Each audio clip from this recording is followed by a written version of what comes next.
Hello. Thank you for joining us for this session of Ask the Executive, COVID-19, Managing Through Crisis.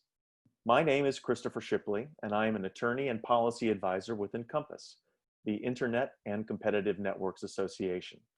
Today we welcome Mike Keegan, CEO with Transaction Network Services and InCOMPAS Marketplace member. Since joining TNS in 2001, Mike has been a driving force behind the company's expansion into more than 60 countries, the development of the company's operational processes, and the evolution of the company's solutions, which are used today by participants in the payments, telecommunications, and financial services industries to deliver billions of mission-critical transactions every year across the Americas, Europe, and Asia-Pacific regions. Mike's held a number of positions at TNS, so he's an expert, including President, Chief Operating Officer, and General Counsel. TNS has been an active participant in the work being done by the FCC and Congress associated with robocalls, and today he will specifically address this area in the context of COVID-19. Mike, welcome, and thank you so much for being with us today. Yeah, thanks, Chris, for having me. I appreciate it. Absolutely. Let's start with an easy one. Why don't you tell the membership what TNS does and briefly describe the work that you're doing related to robocalls? Sure. Look, so simply TNS is a managed network services provider, right? We use our networks to allow communities of interest to connect with their end users. As you discussed a few seconds ago, right, we participate principally in three industries. So the financial services industry, essentially trading on Wall Street, the payments industry, and the telecommunications industry. For the wholesale telecommunications industry, which is really, where you guys sit today, we provide signaling, routing, and hubbing services to our telecommunication providers that allow them to connect and provide services to their end user consumers, right? We also see, because there's a number of telecommunication providers that use our services, we see about 1 billion call events per day. Wow. So that's extremely important for our analytics associated with robocalling. So we ingest those billion calls, and it gives us the opportunity to understand current and future trends and tactics around illegal robocalling. Our caller, that service today is utilized by a number of carriers, large and small, to be able to help, protect their end users against, unwanted calls. Great. So InCOMPAS has a standing working group on robocalls and call authentication. So this is a big issue for our membership. Maybe you could talk a little bit about some of the trends that you're seeing in robocall activity, especially as it relates to COVID-19. There's been a couple of things coming out of the FCC and the FTC on this issue, and would love to hear you sort of talk more about your understanding of what's happening and why action is necessary. Yeah, it's really been interesting, Chris. We've seen a little bit of a shift over the last 3 to 4 months. So overall, robocalls are down, believe it or not. So from March to April, robocall volume in the US decreased just over 30%. And then from April to May, it decreased another 3%. So what's driving that, right? A lot of the overseas call centers that are calling and providing, calling into the US and providing these unwanted robocalls have been shut down because of COVID-19. So that's causing the volume in the US to come down. We're also seeing a number of implementations, especially at the tier 1 carriers, of robocall solutions, right? And given the Trace Act, they're allowed to either block calls, based upon a number of different parameters, right? So we're starting to see the effects of that as well, which is positive. But where we're starting to see the climb right now, robocalls, they work on fear and confusion, right? So COVID-19 is a big issue for them. So we're starting to see a significant uptick in COVID-19 related spam and robocalls, right?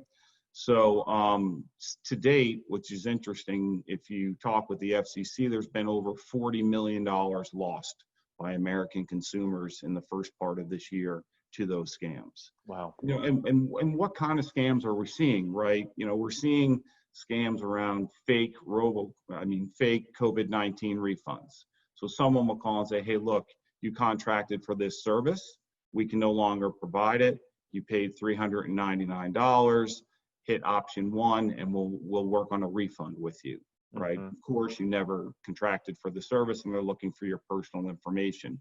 There's also Social Security Administration scams. Under those scams, you're seeing someone call posing as the Social Security Administration and saying, given this current turbulence and time of, uncertainty, we have frozen your Social Security account. Of course, that would never occur, right? But that's what's going on. There's a lot of IRS scams, right? Around, the dates move from April to July now, right? But they're calling and saying, hey, look, you haven't paid your back taxes, and unless you pay those back taxes, we are going to start enforcement proceedings against you. There's a lot of scams around interest rate reduction.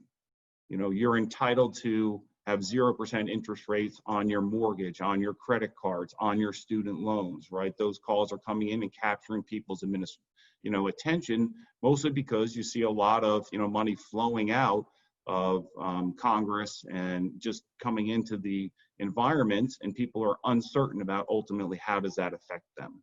So you're seeing those types of scams, and there's been a significant increase in those scams in the last 2 to 3 months, given where we sit with COVID. Mm-hmm. And what can InCOMPAS members do to help combat some of those scams? End of last year, President Trump signed the TRACE Act, right? Mm-hmm. And the TRACE Act was an act that essentially requires certain steps to be taken by all voice carriers to be able to help enable consumers to deal with this problem, to help to protect them to deal with this problem, right?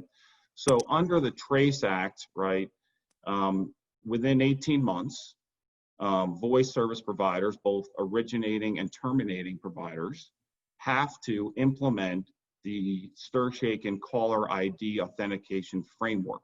And that framework has to be in place by June 30, 2021. And that rulemaking was just done by the FCC recently, right? So this kind of works along the lines of a number of actions that the FCC has taken and a number of tools that the FCC has now, and we can get into that in a second, but right now, you've got to get that done, right? And then you also have to watch out because the FCC is looking now. They have more tools in their arsenals to impose fines.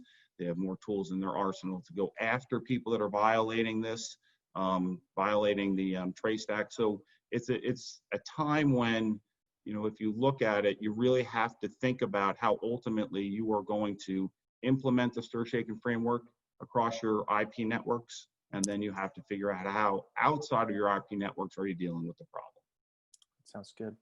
Yeah, I believe the TRACE Act, when it was signed in December, I think it has something along the lines of 1.5 dozen different actions that that the commission has to take, over the next 18 months.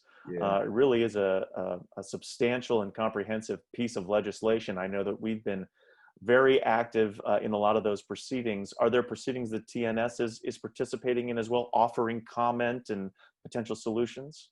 Yeah, so all the rulemakings we've been involved with, right? And I agree with you. It's a very comprehensive act, and it's an act right now that has a lot of things that we need to think about, right? And we're working on with the FCC. So, and the FCC has been pretty busy. In addition to the rulemaking around when the stir, shake, and authentication framework needs to be in place by the voice service providers, there's a lot of stuff going on, right? Mm-hmm. So recently, I know the FCC and the FTC have been acting pretty diligently, and they went after 3 gateway service providers, who I won't talk about who they are right now, but in May and April, which is extremely important because they were facilitating COVID-19 related scams on their network, and they were asking them to cut them off or face pretty serious consequences associated with that. So the enforcement arms of the FCC and the FTC are very diligent right now. So you got to be careful from that perspective, right? There's also, the end of April, there was a proposed rulemaking, notice of rulemaking by the FCC around one-ring scams, right? So that's interesting. Got to be careful. One-ring scams essentially have someone from a foreign country that calls an American consumer. They pick up the phone, the person hangs up, and the American consumer incurs additional charges, right? So there's proposed rulemaking around that. And then by the end of this month, there's a couple of things that are interesting and that we all have to be aware of. The first relates to numbering resources and the policies around numbering resources, and what can the FCC do to ultimately limit access to numbers by potentially illegal robocallers, right? You got to be careful from that perspective. They're also putting in place, an advisory committee to deal with robocalling scams that are targeted at hospitals, right? Mm-hmm. So it's the Hospital Robocall Protection Group. So look, the FCC has been really busy, and they're going to continue to be busy, and we are working with them on all of that, and almost every rulemaking that they're going to make associated with the Trace Act. That's great. I think that's a wonderful summation, I think, of just how active the FCC has been on this issue, and always looking forward to speaking more with TNS about your perspective on this, so that we can continue to inform our members. What advice generally, I think, would you give for InCOMPAS members at this point? How can they engage? How can they work with you? How can they work with the association on sort of combating what's, I think, been appropriately called the scourge of illegal robocalls? Yeah, it's interesting. If you look at it, the tier one carriers have been, working on this problem and the stir-shaking framework for the last 18 to 36 months. So they're a little bit ahead of the curve, right? Mm-hmm. But as we know, the Trace Act doesn't just apply to the tier one carriers, right? It applies, as I said before, to all voice service providers, right? So how do you implement stir-shaken, and how do you do it, that framework, and how do you do it in a cost-effective manner, right? Because ultimately, what's going to happen for it all to work is that it can't just be tier ones. The entire voice service community is going to have to get together, implement stir-shaken, and then also implement, reasonable analytics to be able to complement stir-shaken and be able to move forward, so that if you get it right throughout the whole ecosystem, then you'll have a pretty strong protection for consumers. So I would say right now, people need to understand, or at least the InCOMPAS members need to understand, that there is a deadline out there, and they need to work to be able to get to their IP, or at least the IP portion of their network, in line with the stir-shaken framework. Now, TNS has a call guardian authentication hub. So we built a managed hosted stir-shaken solution that your members or any voice service provider can actually avail themselves to. They come in, it's managed, hosted. You don't have to put in place all the infrastructure within your own environment to be able to meet the mandate of stir-shaken. Mm-hmm. But you implement this and you meet, the stir-shaken requirements that are in the Trace Act. So we are working with a number of carriers, not just tier one carriers, but a number of carriers, both wireless and wireline, to be able to implement this for them, to be able to help the community come together so that the entire ecosystem has the stir-shaken framework implemented. We're also working with a number of our carriers on the data analytics, as I spoke before, right? We have about 1 billion call events that go across our network every day. So stir-shaken itself allows you to authenticate the call, but it doesn't authenticate the intent of the call, right? That's extremely important. So it's not a silver bullet from that perspective. We use our data analytics to monitor, manage those call events, and make sure that people understand this is potentially spam. Even though it was authenticated by, the stir-shaken framework, the intent of that call could be malicious. So there's a number of things that, your members can do. You can work with us, or you can work with a number of service providers in the industry to be able to put data analytics as well as the stir-shaken framework into your networks.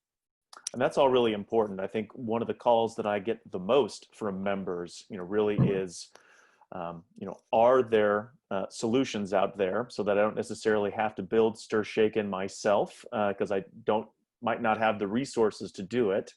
And so it's good to know that I think that those kinds of solutions exist, and appreciate your willingness to continue to share that information, I think, with our members. Yeah, and look, we're happy to talk with your members at any time. And again, we're not the only one. We believe it's a great solution that we have. Sure. But if there are other solutions that people want to talk about, and ultimately how they fit within their networks, we're happy to help there as well. Great. Well, thank you, Mike, for sharing this very important information, for communication service providers, voice service providers, and their customers. We thank you for taking the time to be with us today and for your support of InCOMPAS. I know this is an ongoing relationship. I believe your colleague, Jim Tyrell, was with us for the Policy Summit and providing his expertise and the expertise of TNS, and it's most welcome. And I think we're looking forward to continuing this conversation well into the future. Thanks, Chris. Absolutely. And just a quick reminder for those of you that might be watching, you can get this kind of fantastic information and other great content at the InCOMPAS show. We hope that you'll make plans to join us September 14th through the 16th at the Cosmopolitan of Las Vegas. I think it's going to be a wonderful show, and we'll look forward to seeing you then. Thank you for joining us for this session of Ask the Executive, COVID-19, Managing Through Crisis, and we look forward to seeing you again. Take care and stay safe.